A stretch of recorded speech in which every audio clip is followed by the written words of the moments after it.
Baik, kita awal informasi pagi ini, pasangan suami istri di Cianjur, Jawa Barat menjadi korban kawanan perampok dengan modus gembos ban mobil. Akibat kejadian tersebut, pemirsa, uang ratusan juta rupiah raib dibawa para pelaku.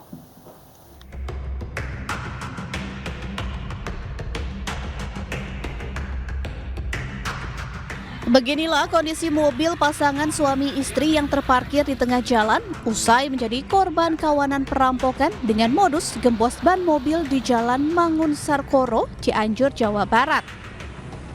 Dalam melancarkan aksinya, para pelaku mengalihkan perhatian korban dengan modus gembos ban.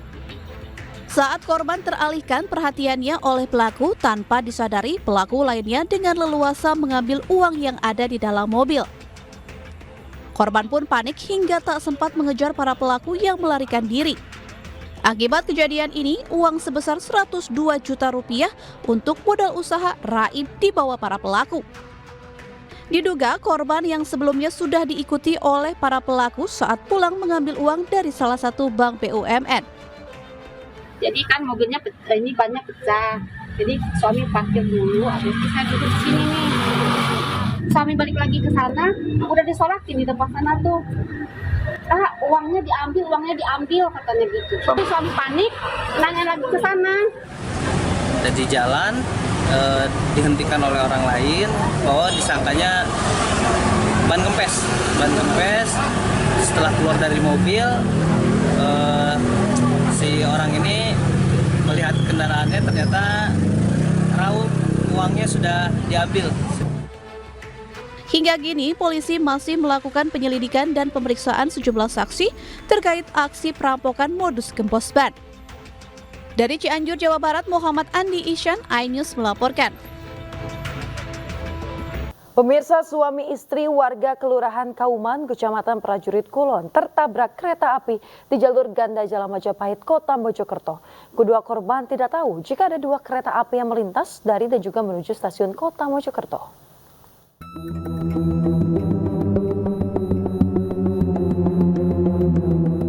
Kecelakaan antara pengendara motor dan kereta api Sancaka ini terjadi di perlintasan kereta api Jalan Majapahit, Kota Mojokerto, Jawa Timur, Kamis siang. Kedua korban langsung mendapat pertolongan dari tim medis PMI Kota Mojokerto. Korban adalah Abdul Sari, 61 tahun, dan istrinya Ngatminah, 50 tahun, warga Kelurahan Kauman, Kecamatan Prajurit Kulon. Keduanya mengalami luka patah tangan dan pinggang.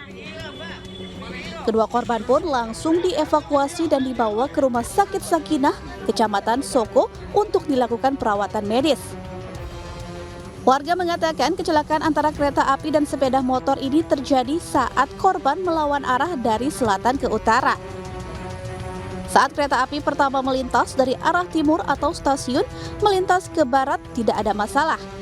Pengguna jalan seluruhnya berhenti di balik palang pintu yang hanya terpasang di sisi utara karena jalan ini satu arah. Hanya saja setelah kereta api pertama melintas, kedua korban yang mengendarai sepeda motor ini tiba-tiba nyelonong dari arah selatan.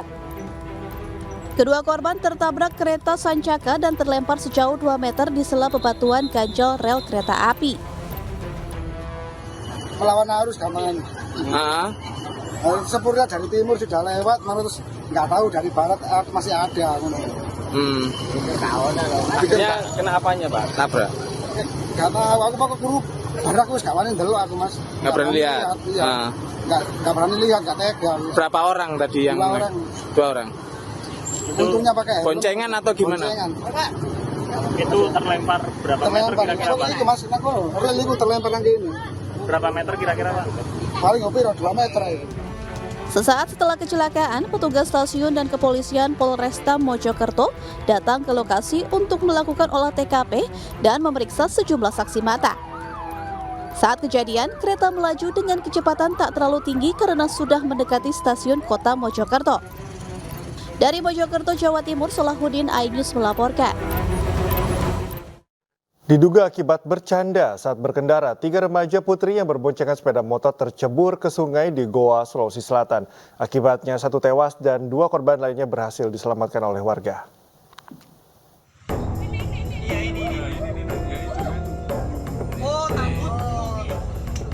Inilah detik-detik 3 remaja yang sedang berboncengan sepeda motor terjun ke sungai di Desa Kampili, Kecamatan Palangga, Kabupaten Goa, Sulawesi Selatan. Diduga ketiga remaja putri berusia 13 tahun ini bersenda gurau saat berkendara. Insiden diduga berawal saat F, RA, dan I berboncengan sambil bercanda saat melintasi pinggir sungai, lalu oleng hingga tercebur ke sungai. Warga pun langsung berupaya menolong ketiga korban. Naas, korban berinisial I tewas terseret arus bersama sepeda motor sejauh 50 meter. Sementara dua korban lainnya, F dan RA, selamat. Kau bilang baku senggol-senggol di atas motor atau bagaimana? Tiba-tiba langsung jatuh? Iya, tiba-tiba kayaknya bagus senggol-senggol di atas, terus susah kendalikan, makanya jatuh turun di air.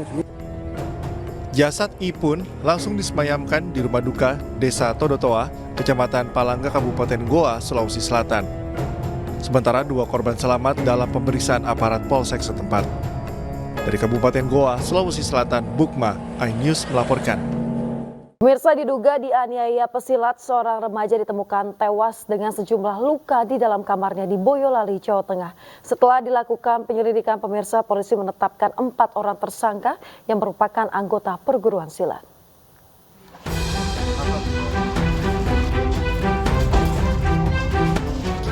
Isak tangis pecah saat jasad AS 16 tahun tiba di rumah duka di Desa Kismoyoso, Kecamatan Ngemplak, Kabupaten Boyolali, Jawa Tengah. Sebelumnya, jasad korban ditemukan di dalam kamarnya dengan sejumlah luka di tubuhnya. Orang tua menyatakan korban beberapa hari sebelumnya 2 kali menjadi korban penganiayaan sejumlah orang yang diduga anggota perguruan silat. Usai dilakukan pemeriksaan, polisi menyatakan diduga korban tewas akibat tindak kekerasan karena adanya luka lebam di sejumlah bagian. Saat ini polisi juga tengah mendalami keterangan saksi dan sudah menetapkan 4 tersangka anggota perguruan pencak silat. Untuk sementara kami sudah menetapkan 4 orang tersangka, ya, 2 dewasa, 2 anak. Malam ini langsung kita lakukan pemeriksaan dan nanti untuk lebih detailnya akan kita sampaikan pada saat konferensi pers. Hingga saat ini polisi masih memasang garis polisi di TKP. Sementara jasad korban sudah dimakamkan di pemakaman umum desa kemarin sore. Dari Boyolali, Jawa Tengah, Tata Rahmanta, iNews melaporkan. Pemirsa, Satreskrim Polres Metro Depok menangkap MI, pelaku penganiayaan balita di sebuah daycare di Depok, Jawa Barat. MI pun telah ditetapkan sebagai tersangka.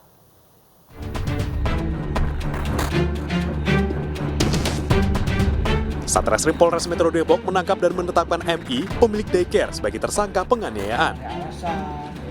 MI dijemput di rumahnya di kawasan Cisalak, Cimanggis pada pukul 10 Rabu malam. Selain sebagai pemilik daycare, ironisnya, MI adalah seorang influencer di media sosial yang kerap membuat konten terkait parenting ataupun pengasuhan anak. Setelah ditelusuri, diketahui ada korban lain yang juga terekam di video rekaman kamera pengawas lainnya. MI pun mengakui bahwa orang yang ada di rekaman adalah dirinya.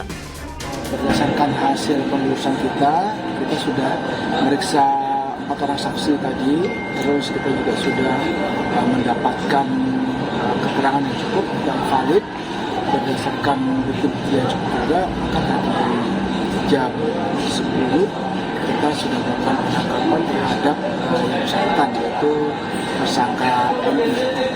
Jadi ditangkap di rumahnya dalam kondisi baik, ya, sekarang sudah berada di Polres Metro Depok.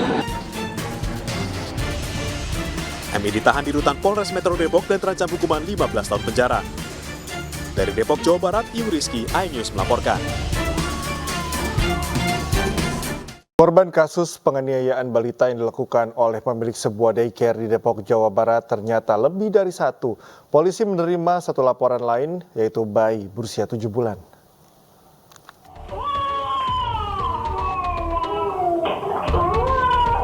Polisi menerima laporan lain terkait penganiayaan balita di sebuah daycare di Harjamukti, Cimanggis, Depok, Jawa Barat. Korban merupakan seorang bayi berusia 7 bulan.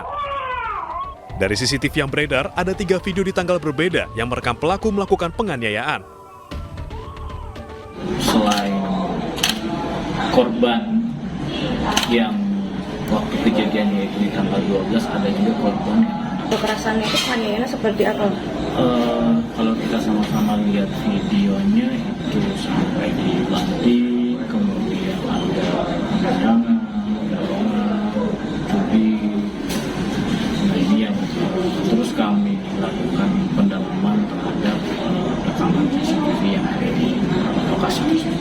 Berarti sejauh ini sudah ada 2 ya? Iya, betul. Pelaku berinisial MI melakukan penganiayaan kepada korban kedua di hari yang sama saat ia menganiaya korban pertama berusia 2 tahun.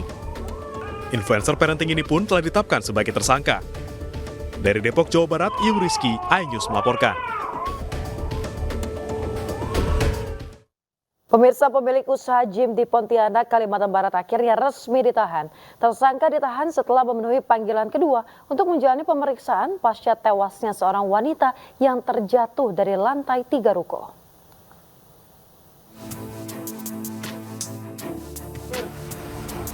Setelah menjalani pemeriksaan di Polresta Pontianak sebagai tersangka, SY alias AHN yang merupakan pemilik sebuah usaha gym di Pontianak akhirnya resmi ditahan. Tersangka ditahan dalam kasus tewasnya seorang wanita berinisial FN, 22 tahun, yang terjatuh dari lantai 3 saat menggunakan treadmill. Penahanan dilakukan sesuai dengan aturan yang berlaku dan pasal yang disangkakan, yakni pasal 359 KUHP tentang kelalaian dengan ancaman penjara paling lama 5 tahun. Si tersangka sudah memenuhi panggilan dan sekarang sudah kita periksa sebagai tersangka ya. Jadi pada saat ini juga kami langsung melaksanakan penahanan. Itu pun juga sesuai dengan aturan yang berlaku, karena pasal yang kita persangkakan pun juga bisa ditahan. Penyidik telah menyita semua barang bukti, sementara tersangka kini ditahan di rutan Polresta Pontianak sambil menunggu proses hukum lebih lanjut. Dari Pontianak, Kalimantan Barat, Yuniardi, iNews melaporkan. Sebagai informasi lainnya, pemirsa, Densus 88 anti teror menggerebek terduga teroris di perumahan Bunga Tanjung Jeding, Junrejo, Kota Batu pada Kamis pagi. 3 orang diamankan dalam penggerebekan tersebut.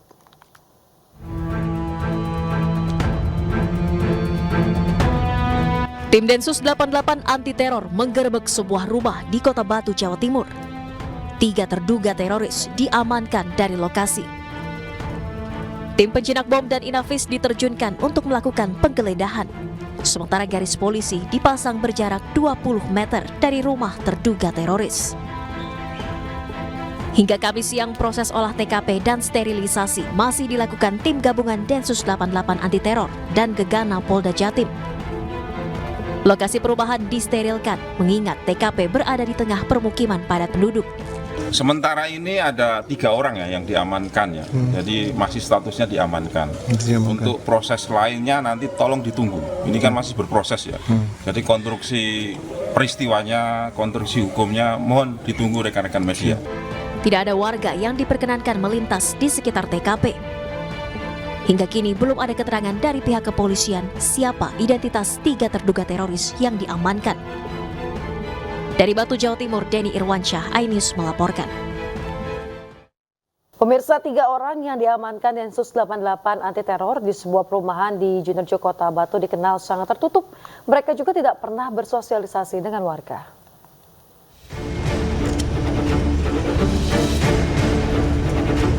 Penggeledahan rumah terduga teroris di Kota Batu dilakukan oleh Densus 88. Polisi juga mengerahkan tim Inavis untuk menggeledah rumah terduga teroris dan menemukan barang bukti penyelidikan. 3 terduga yang ditangkap tim Densus merupakan suami, istri, dan seorang anaknya. Ketiganya adalah warga Jakarta yang mengaku bekerja di Kota Batu. Warga sekitar menilai mereka sekeluarga tertutup dan tidak bersosialisasi di lingkungan sekitar. Dulu kan ada orang nyari orang warga Jakarta gitu. Kronologinya saya sendiri kurang tahu. Terus habis itu minta data ke saya. Terus kebetulan data dari saya gitu. Pak, siapa sih Pak itu Pak? Orang di situ kenal nggak siapa Pak? Yang kontrak siapa yang kontrak? Berapa orang? Itu mungkin 3 gitu. Namanya Pak? Tahu? Namanya saya kurang tahu, tapi kalau data ada di saya. Hingga kini polisi masih terus mencari bukti dan menyita barang untuk keperluan penyelidikan. Dari Batu, Jawa Timur, Denny Irwansyah, iNews melaporkan.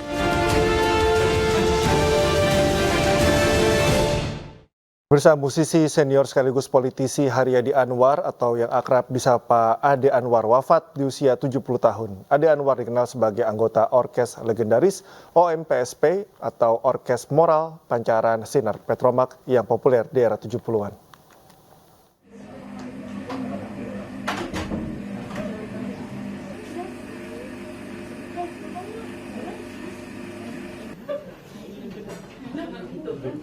Agustus 2024. Ade Anwar yang merupakan vokalis sekaligus pemain gendang grup era 70-an Orkes Moral Pancaran Sinar Petromak atau OMPSP menghembuskan nafas terakhirnya di Rumah Sakit Medistra Jakarta. Selain musisi, Ade Anwar juga aktif sebagai politisi dengan jabatan terakhir sebagai anggota DPRD fraksi Nasdem. Karangan bunga juga sudah banyak terlihat di rumah duka di daerah Kebayoran Lama, Jakarta Selatan. Menurut istrinya, almarhum Ade Anwar konsisten dalam kampanye anti korupsi. Almarhum berpesan untuk selalu mencari rezeki yang halal. Ada karena dia tahun 2018 itu operasi jantung pakai ring karena turunan jantung dari ibunya gitu. Terus dia itu sangat pegang teguh pada tidak boleh korupsi, nggak boleh makan uang haram, karena dia bilang itu kita. Pemirsa, Presiden Joko Widodo mengecam keras serangan bom yang menewaskan pemimpin Hamas Ismail Haniyeh. Menurut Presiden Jokowi, aksi ini merupakan bentuk kekerasan dan juga pembunuhan yang tidak dapat dibenarkan.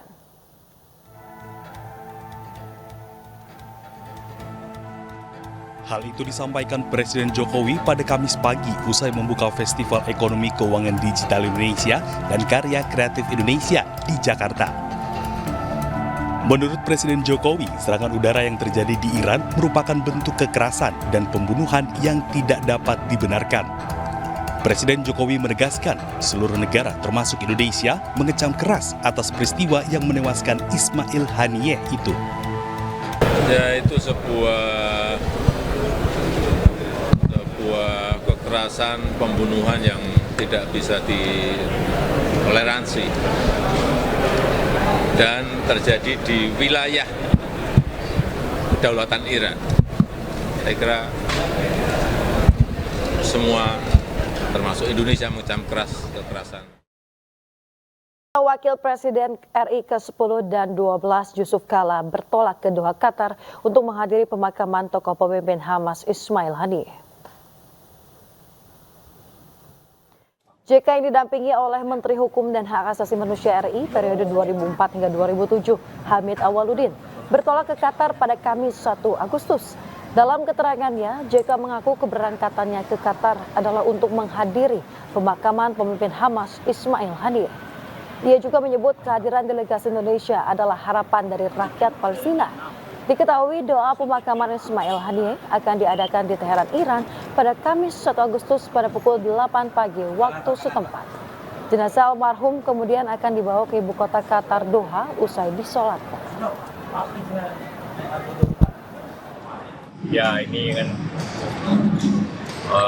memenuhi harapan mereka di Palestina agar Indonesia mengirimkan delegasi ke sana, dan kami diundang untuk menghadiri pemakaman almarhum Ismail Haniyeh. Kembali di iNews Pagi bersama saya Cikal Mutazam dan rekan Yasmin Natania. Pemirsa, Kejaksaan Negeri Surabaya akan mengajukan pencekalan terhadap terdakwa kasus kematian Dini Sera Afrianti, Gregorius Ronald Tanur. Pencekalan akan dilakukan setelah kasasi terhadap putusan bebas Ronald Tanur didaftarkan ke Mahkamah Agung.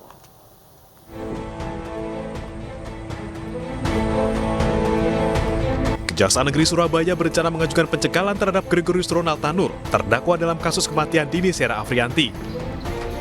Pencekalan akan diajukan jika upaya hukum kasasi terhadap vonis bebas Ronald telah didaftarkan ke Mahkamah Agung. Kejari Surabaya akan berkoordinasi dengan pihak imigrasi dan Kemenkumham untuk mencegah Ronald bepergian ke luar negeri. Setelah kita melakukan kasasi ini, tentunya kita akan berkoordinasi dengan lembaga terkait, yaitu diantaranya adalah imigrasi dan Kemenkumham untuk melakukan cegah tangkal. Dan ini kita akan lakukan demi agar si pelaku juga bisa tidak bebas bepergian ke luar negeri, dan ini akan kami lakukan langkah-langkah sesegera mungkin juga, Mas. Kejaksaan Negeri Surabaya telah menerima salinan putusan bebas Ronald Tanur. Salinan ini menjadi syarat utama pendaftaran kasasi terhadap putusan Hakim Pengadilan Negeri Surabaya ke Mahkamah Agung.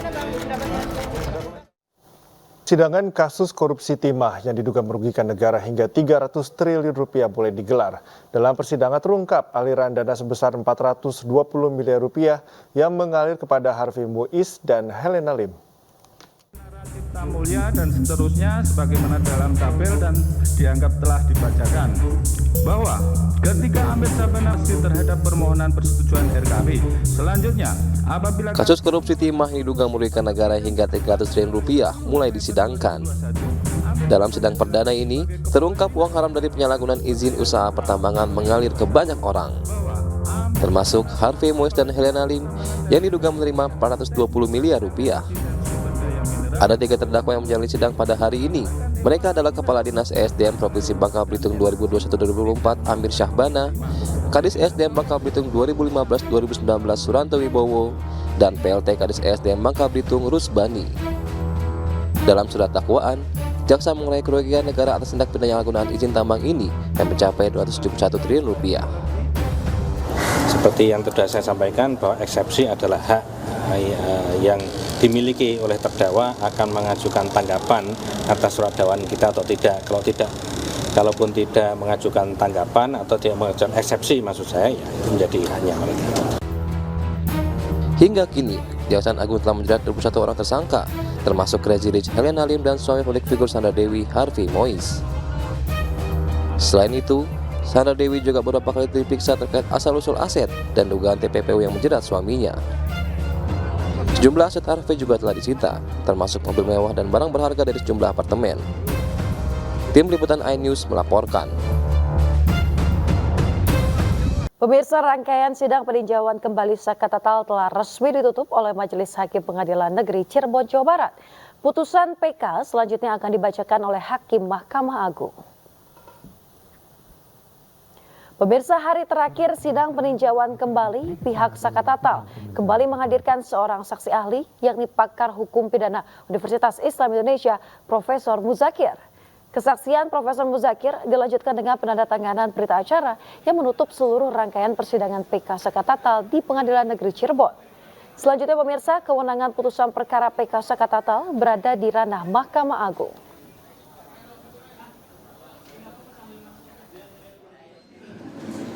Terima kasih atas kesempatan yang diberikan pada kami. Terima kasih atas semua kerja-kerja baik di sini, Bu. Semoga kita mendapatkan kebenaran sesuai material sampaikan tadi.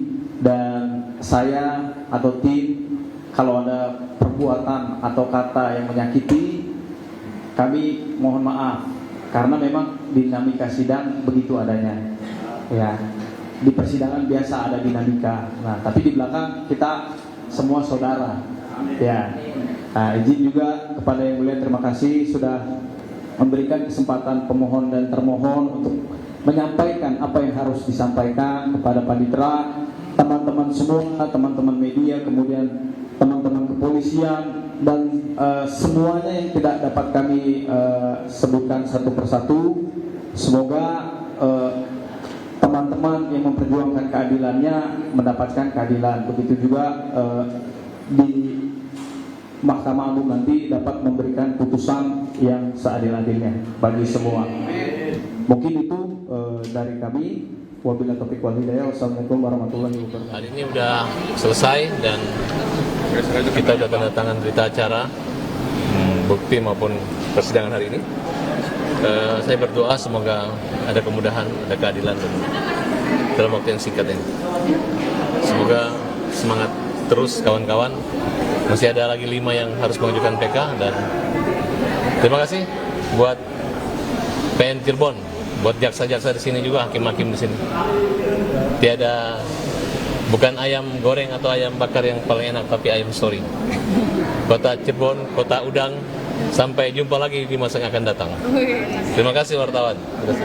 Ahli hukum pidana Profesor Muzakir mengatakan keterangan saksi yang berada di bawah tekanan tidak bisa dijadikan dasar untuk memutus sebuah kasus.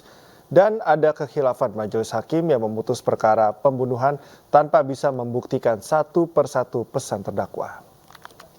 Kemudian diketahui bahwa pada saat dia memberikan, pada saat itu ada sebut saja itu tekanan fisik maupun non fisik yang membuat dia tidak bisa berbuat sesuatu kecuali dia terpengaruhi atau dipengaruhi oleh kekuatan di luar dirinya yang melakukan pemaksaan secara fisik maupun non fisik itu, maka keterangan yang diberikan itu adalah keterangan yang tidak sesuai dengan keterangan kesaksian, yang seharusnya dia harus memberi keterangan kesaksian berdasarkan apa yang dialami sendiri, apa yang dilihat sendiri, atau apa yang didengar sendiri, tapi karena pengaruh-pengaruh dari luar dirinya, karena ada unsur paksaan fisik dan non fisik tadi yang membuat dia memberi keterangan yang tidak sempurna, atau mungkin justru memberi keterangan yang sesungguhnya tidak atau bertentangan dengan keadaan yang benar dan keadaan yang sebenarnya.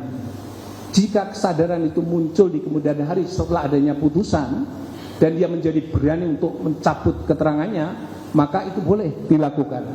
Tadi Ali sampaikan dengan catatan dia akan memberikan keterangan-keterangan yang benar dan sesuai dengan yang sebenarnya berdasarkan apa yang dia alami, apa yang dia lihat dan apa yang dia dengar.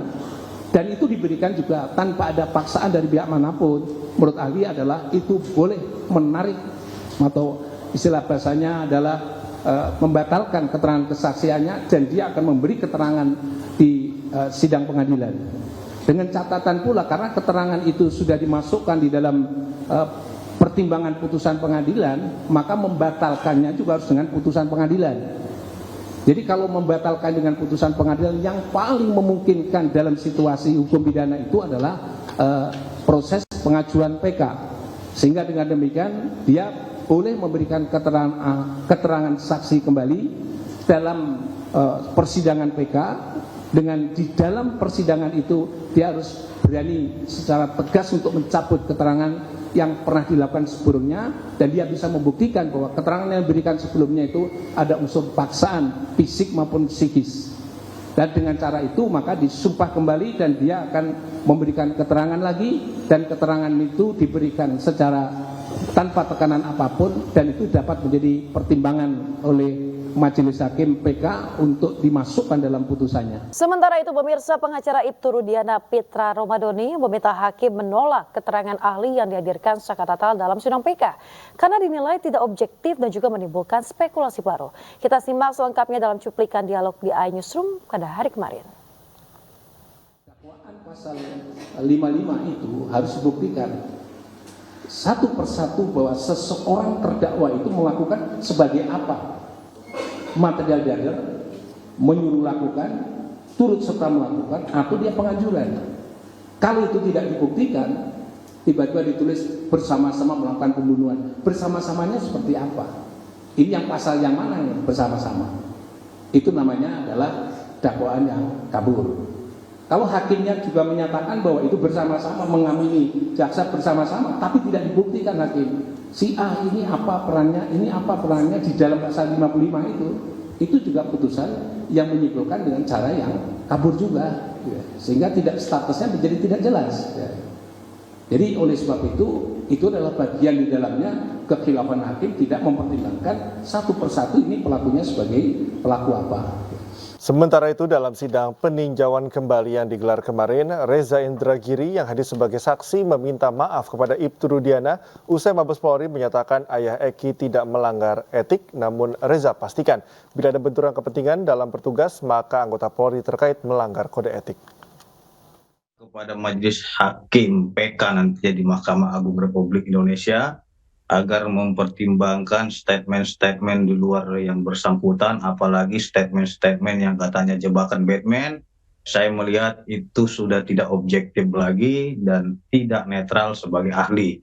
Sehingga kami meminta agar itu dikesampingkan pendapat-pendapat yang bersangkutan karena dinilai tidak objektif seperti itu. Apa pertimbangannya dinilai tidak objektif dan tidak netral, Bang Pitra? Yang pertama kan tadi Mbak Titin sudah menyampaikan ya sebelumnya bahwasanya komentar jebakan Batman itu dari ahli menyatakan seperti itu. Apakah layak seorang ahli menyatakan spekulasi seperti jebakan Batman? Karena tadi saya kejar nama Batman ini siapa gitu. Apakah muncul nama baru atau nama panggilan, nama gaul, nama samaran gitu loh. Sehingga saya mempertimbangkan apabila ada seorang ahli yang mengeluarkan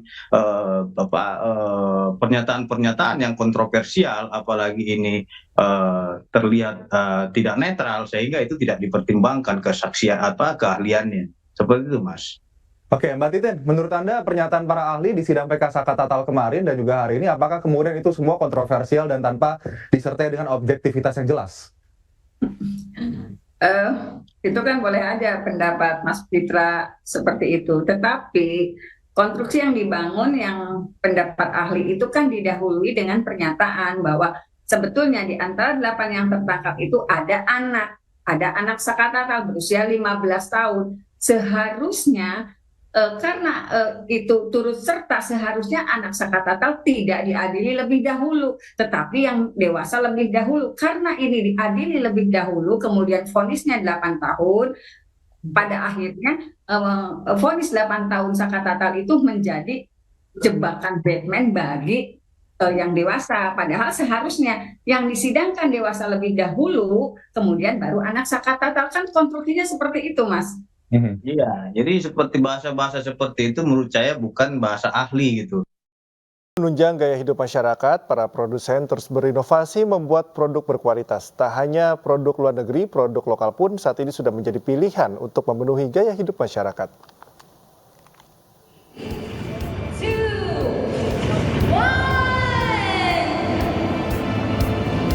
Ribuan produk gaya hidup dihadirkan untuk memanjakan publik dengan masuknya gerai berkonsep one stop shopping Awesome dan resmi mewarnai pasar tanah air yang salah satunya berada di pusat perbelanjaan ternama di Jakarta Utara.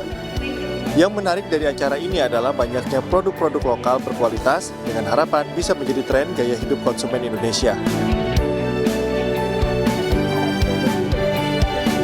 Untuk pasokan dari mancanegara, Awesome yang pengadaannya berpusat di Singapura ini mengambil produk-produk berkualitas dari negara Asia seperti Jepang, Korea, Cina, dan seluruh dunia untuk memenuhi kebutuhan pasar. We want to definitely to be a brand that embrace local, and we want to bring all the worldwide good foods to Indonesia market, and we also are committed a long-term development in Indonesia market. Ada 15 kategori produk mulai dari aksesoris, mainan, hingga kebutuhan gaya hidup sehari-hari seperti parfum, produk kecantikan, serta perawatan kulit yang tentu saja sudah mendapatkan sertifikasi halal. Dari Jakarta, Nur Aryadin, iNews melaporkan. Ini pagi bersama saya Cikam Putazam dan rekan Yasmin Atania, dan pemirsa demikian tadi adalah berita pilihan dalam iNews pagi hari ini. Kita ke informasi berikutnya. Ratusan kendaraan dinas Pemkot Bekasi senilai 61 miliar rupiah dilaporkan hilang. Temuan tersebut dilaporkan berdasarkan audit Badan Pemeriksaan Keuangan.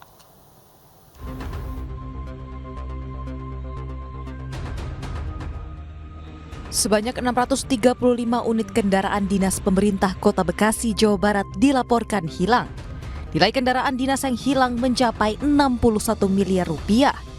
Temuan ini berdasarkan hasil pemeriksaan Badan Pemeriksa Keuangan atas laporan keuangan pemerintah daerah tahun anggaran 2023.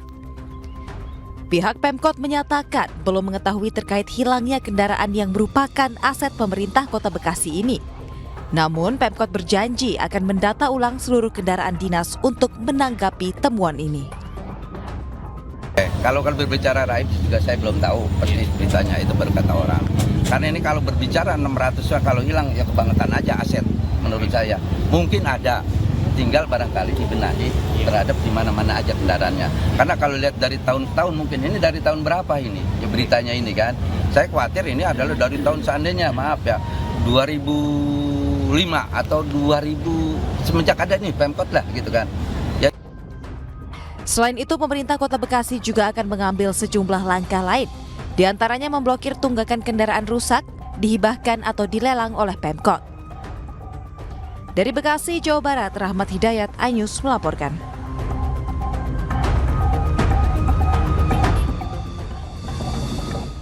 Pemirsa, Presiden Joko Widodo menyampaikan permintaan maaf atas kesalahan yang dilakukan selama menjabat sebagai presiden.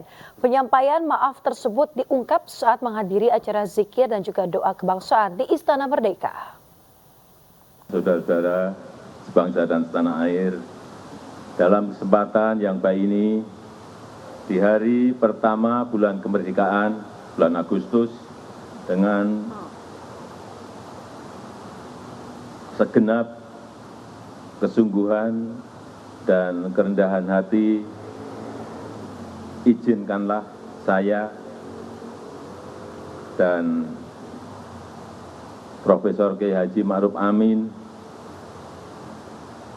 ingin memohon maaf yang sedalam-dalamnya atas segala salah dan kilap selama ini, khususnya selama kami berdua menjalankan amanah sebagai Presiden Republik Indonesia dan sebagai Wakil Presiden Republik Indonesia.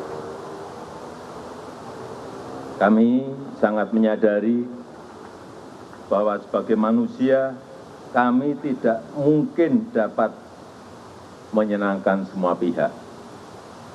Kami juga tidak mungkin dapat memenuhi harapan semua pihak. Saya tidak sempurna, saya manusia biasa. Kesempurnaan itu hanya milik Allah Subhanahu wa Ta'ala. Hanya milik Allah, kerajaan langit dan bumi serta apapun yang ada di dalamnya. Wakil Presiden RI terpilih Gibran Rakabuming Raka memantau langsung uji coba program makan siang gratis SDN Klampis Ngasem 3 Surabaya, Jawa Timur.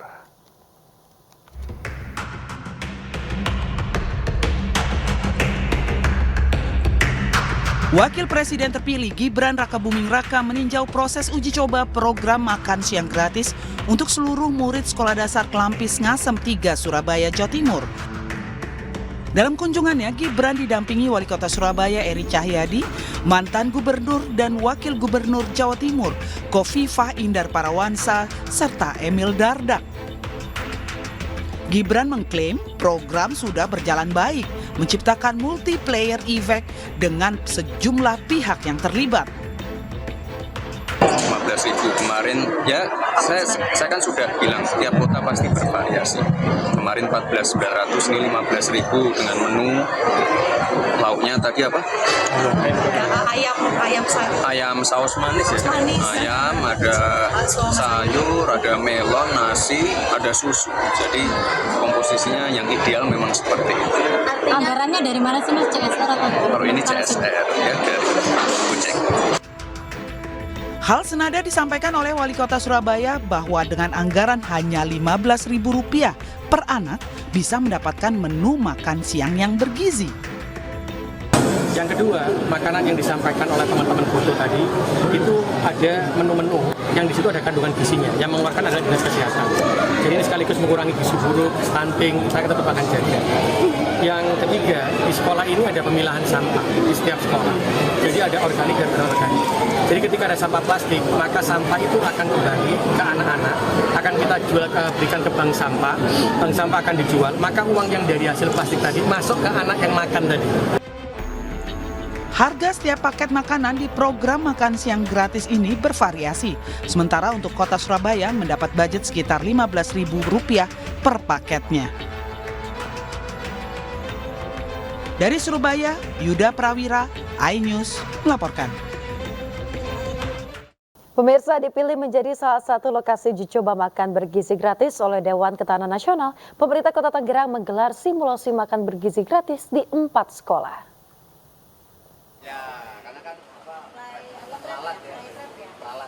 Pemirsa, menjelang pelaksanaan uji coba program makan bergizi gratis, Presiden dan Wakil Presiden terpilih periode 2024 hingga 2029, Pemkot Tangerang bersama Dewan Ketahanan Nasional menggelar simulasi uji coba kegiatan strategi dan juga mitigasi operasional program makan bergizi gratis.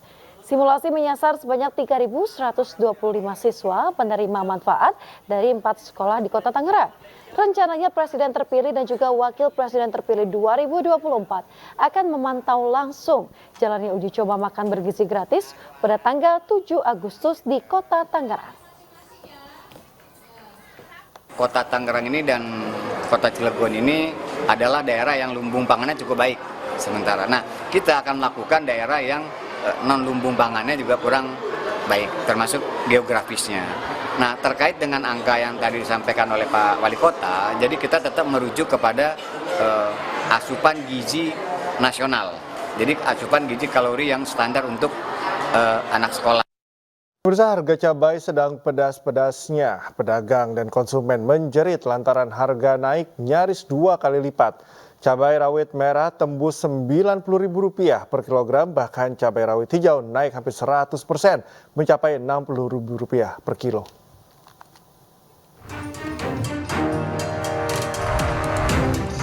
Percabaian kembali bergejolak. Pantauan di Pasar Palmerah, Jakarta Pusat menunjukkan harga komoditi satu ini melonjak semakin pedas. Cabai rawit merah kini dibanderol Rp90.000 per kilogram, naik 50% dari harga awal Rp60.000. Cabai rawit hijau juga melejit di harga Rp60.000. Dari sebelumnya di kisaran Rp35.000 per kilogram.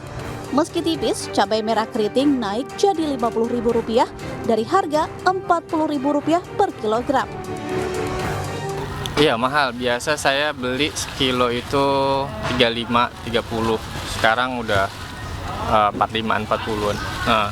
Abang merasa keberatan nggak sih dengan kenaikan harga ini? Iya, keberatan. Soalnya bahan baku utamanya juga cabai sih. Saya kan jualan bakso tuh. Cabai memang penting juga. Kalau makan bakso nggak ada cabai kan nggak enak gitu. Kenaikan harga cabai ini menohok para pedagang makanan, diantaranya warung nasi Padang. Sebelumnya belanja cabai merah keriting sebanyak 18 kg dengan harga Rp360.000. Kini cabai 18 kg meroket menjadi Rp720.000, 2 kali lipat. Pemilik warung nasi Padang hanya bisa pasrah karena harus tetap mempertahankan cita rasa pedasnya. Nggak berani kita, ngurangin nggak berani. Otomatis kita harus beli sesuai dengan kebutuhan. Cuma keuntungan kita mungkin agak berkurang daripada harga cabai yang 20.000 sama yang 40.000 dan otomatis 20.000 itu kan per kilo. Bagi pedagang makanan, kenaikan harga cabai berdampak pada omset dan keuntungan penjualan. Dari Jakarta, Syahreza Zanski, Jaka Samsa, iNews melaporkan. Pemirsa, pelaku UMKM dituntut untuk terus mengembangkan diri agar memiliki daya saing di tingkat global.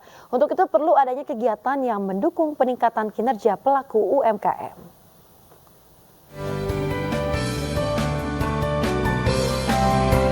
Menteri Koperasi dan UKM Teten Mastuki hadir dan membuka langsung Indonesia Clothing Summit 2024 di Gedung Smesco, Jakarta. Dalam kunjungannya, Teten yakin brand lokal tanah air mampu tumbuh dan memiliki daya saing yang kuat menghadapi gempuran produk impor, baik online maupun offline. Dengan dukungan dari pemerintah diharapkan para pelaku UMKM terus beradaptasi dalam perubahan ekonomi. Terlebih pemerintah juga gencar memberikan perlindungan bagi produk lokal. Dengan adanya kegiatan ini diharapkan menjadi contoh bagi UMKM untuk berkonsolidasi baik dari supply chain hingga akses pembiayaan. Saat ini sudah ada 44 UMKM yang masuk papan akselerasi melalui Initial Public Offering atau IPO. Sekarang sudah ada 44 UMKM yang sudah IPO, sudah mencari pembiayaan di pasar modal. Nah ini masih kecil kalau dibandingkan dengan korporasi yang sudah IPO, yang sudah melantai di bursa yang jumlahnya sekitar 800. Indonesia Clothing Summit 2024 diikuti 400 brand lokal tanah air dengan transaksi ditargetkan mencapai ratusan juta rupiah. Kegiatan ini diharapkan mendorong inovasi, membangun koneksi, dan mempersiapkan industri fashion untuk masa depan. Dari Jakarta, Ade Firmansyah, iNews melaporkan. Pemirsa, ada kabar gembira bagi para pecinta mainan anak. Pameran mainan anak terbesar di Indonesia digelar di Surabaya, Jawa Timur, menghadirkan aneka mainan produk UMKM dan juga lokal dan produk mainan dari berbagai negara. Pameran mainan terbesar dan pertama di Indonesia digelar di Dupak Center Surabaya. Pameran yang bertajuk Indonesia Toys Paradise ini menghadirkan aneka mainan produk UMKM lokal dan juga produk mainan dari mancanegara. Gelaran ini merupakan bagian dari upaya mendorong pertumbuhan ekonomi usaha kecil menengah guna meningkatkan daya saing produk lokal di kancah internasional. Pameran ini akan digelar dalam jangka waktu setahun untuk mempermudah kerjasama antara pembeli dan juga produsen. Nampilkan produk-produk lokal yang ada di Indonesia, mobil khusus dari Surabaya tadi juga ada dari Blitar, dari Demak. Ternyata kita ini produksi permainan anak-anak tidak kalah, tapi dengan adanya yang dari luar Indonesia, maka akan memberikan semangat kepada kita untuk menaikkan kemampuan kita untuk terus memproduksi barang-barang yang bisa dibuat untuk mainan anak-anak.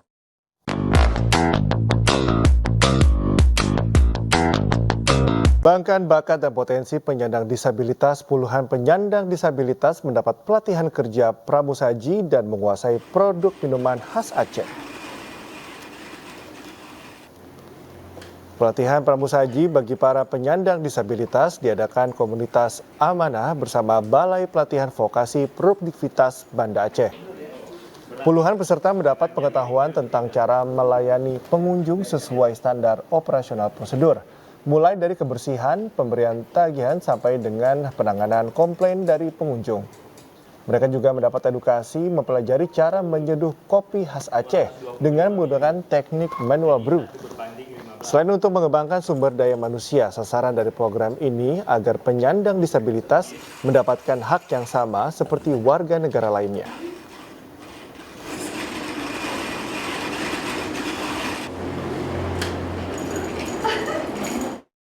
Tantangan bisnis penyiaran di era serba digital semakin kompleks dan dinamis. Industri televisi dituntut harus mampu mengikuti perkembangan zaman agar mampu bertahan dari perubahan zaman yang sangat cepat.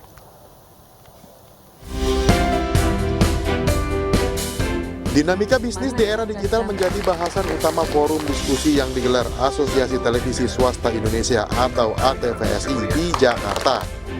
Mengangkat tema 5G Broadcasting Challenge and Opportunity, forum ini mengajak para pemangku kepentingan penyiaran untuk bisa mengikuti perkembangan teknologi yang terus bergerak dengan cepat.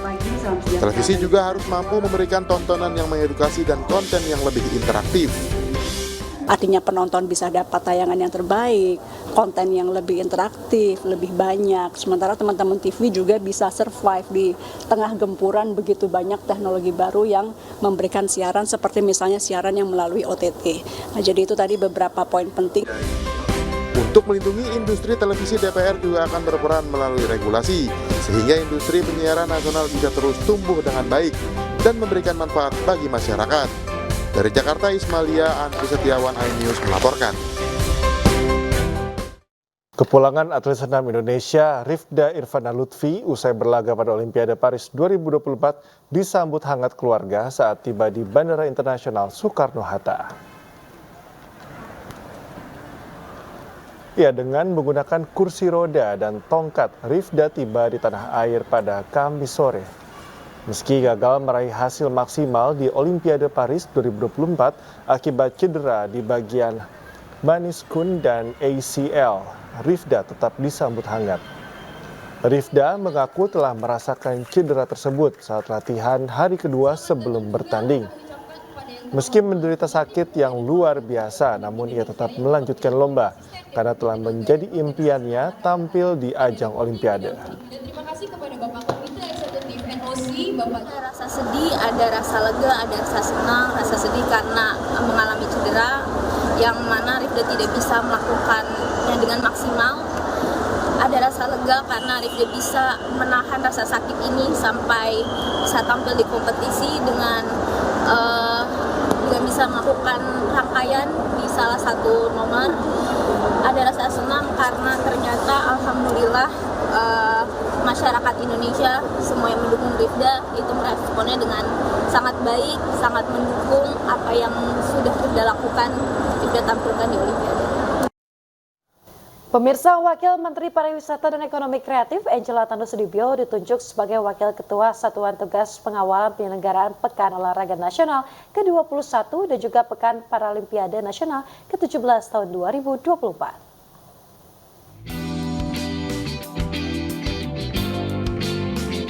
Presiden Joko Widodo resmi menandatangani keputusan Presiden terkait Satuan Tugas Pengawalan PON kedua dan Peparnas ke-17 tahun 2024. Menpora Dito Aryo Tejo ditunjuk sebagai Ketua dan Wakil Menteri Pariwisata dan Ekonomi Kreatif Angela Tanu Sudibyo sebagai Wakil Ketua. Angela yang juga Ketua Umum Partai Perindo ini sebelumnya sukses menjadi Chef de Mission Asian Para Games 2023 kontingen Indonesia. Kepres bernomor 24 tahun 2024 yang ditetapkan pada Rabu 31 Juli 2024 ini juga menugaskan Menko PMK Muhadjir Effendi menjadi pengarah. Mereka ditugaskan untuk menggelar PON dan Peparnas 2024 yang sukses prestasi, administrasi, serta berdampak pada pengembangan potensi ekonomi dan industri olahraga masyarakat lokal. Pembentukan Satgas ini ditujukan untuk mengawal penyelenggaraan PON dan Peparnas mulai persiapan, pelaksanaan, dan pertanggungjawaban. Satgas nantinya akan bekerja dan bertanggung jawab langsung di bawah Presiden. PON ke-21 akan digelar di Aceh dan Sumatera Utara, sementara Peparnas ke-17 digelar di Jawa Tengah. Dari Jakarta, Anissa Septiarani, Aulia Syah Ramadan, iNews melaporkan.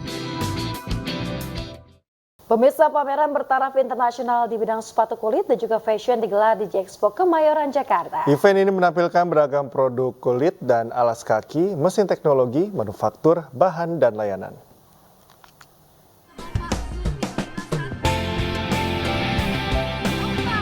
Pertumbuhan positif industri tekstil, pakaian jadi, dan alas kaki di Indonesia pada triwulan pertama 2024 memotivasi terselenggaranya pameran Indo Leather and Footwear 2024. Pameran ini merupakan pameran internasional ke-17 yang diselenggarakan oleh Krista Exhibitions dan resmi dibuka oleh Zulkifli Hasan selaku Menteri Perdagangan Republik Indonesia. Nggak kalah desain kualitas terbaik kita. Kita tuh unggul karena orangnya sabar. Ini kan kalau alas kaki kan tenaga kerja. Perlu tenaga kerja yang banyak kan? Nah, itu kita unggul di situ. CEO Krista Exhibition, Daud Desalin mengungkapkan, pameran ini melibatkan 350 peserta, di antaranya 70 UMKM dari 9 negara, antara lain India, Italia, China, Korea, Taiwan, Jepang, Singapura, Indonesia, dan Prancis. ILF ini merupakan pameran yang penting dan strategis untuk Indonesia dengan jumlah penduduk yang besar, dan di sini ditampilkan dari hulu sampai ke hilir industri alas kaki, mulai dari supplier bahan baku untuk alas kaki, komponennya, pabrik-pabrik kulit, juga baik kulit sapi, kulit kambing, domba, dan juga kulit imitasi juga ditampilkan selama pameran ini.